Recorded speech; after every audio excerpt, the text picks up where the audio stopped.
PC Nielsen's on his second pint when he starts using racially discriminatory language about some migrants. Do you ever see any issues with the Ukrainians? No. Exactly. So I don't mind them, because they're coming over here to work and get away with it. People come from more Middle Eastern. They're just scum. Yeah, but why is it always them committing the crimes? I don't understand. And why is it just men coming? Because it's an invasion. Yeah. Got to be sorry, who's that drop right now? Who do you reckon the worst one is then? Like, worst to deal with, like, people coming over? Ooh. So I've had quite a lot of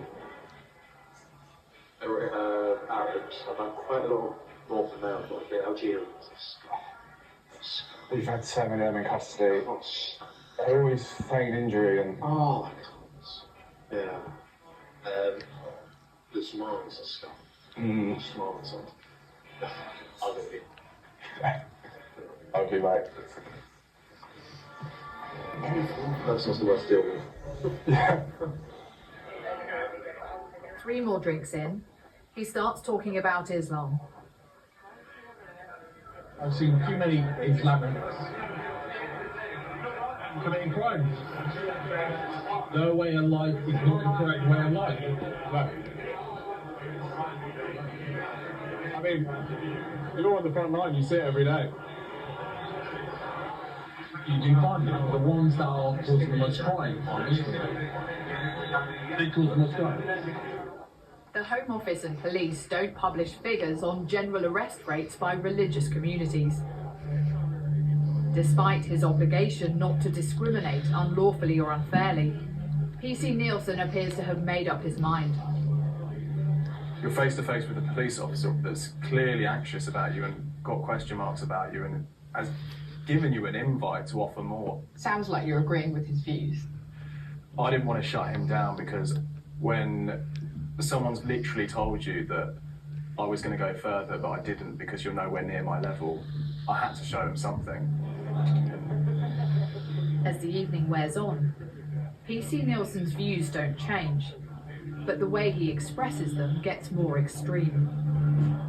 He says what he'd like to see happen to a detainee he's been dealing with who overstayed his visa.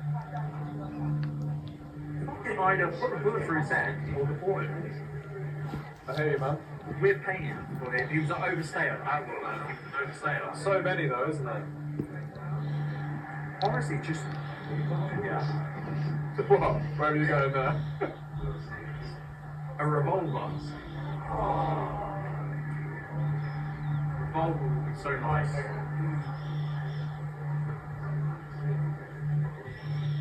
Straight to the head? Oh, God. And the ones that rape women, you do the cock and then they bleed out. Yeah. Just in absolute plain sight, isn't it? Extraordinary. A racist in simple terms, but a violent racist. I mean, I feel appalled and disgusted and ashamed watching that. If you're a member of those communities who live here and are hoping to be protected by the best policing in the world, that polices by consent, that is legitimate, how legitimate is that?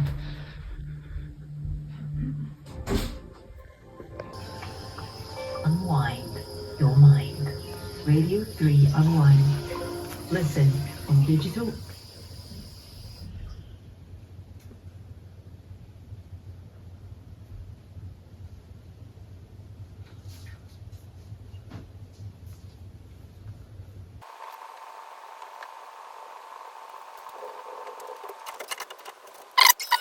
Well, sincerest apologies for this. There are some problems in London at the moment. We are trying to return to the end of that Panorama investigation as soon as we can. Do stay with us here on BBC One Wales. And once again, sincerest apologies for this interruption to the programme.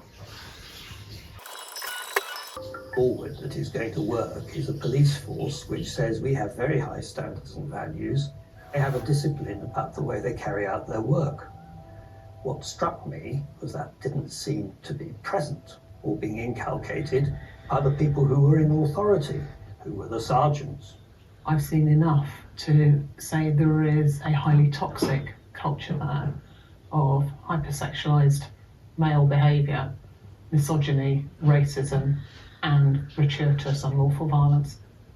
This is one thing where the leadership, I think, of the Metropolitan Police has never really grasped the significance, the scale and impact. It's always been a rotten apple, not a rotten barrel. It's about changing the narrative about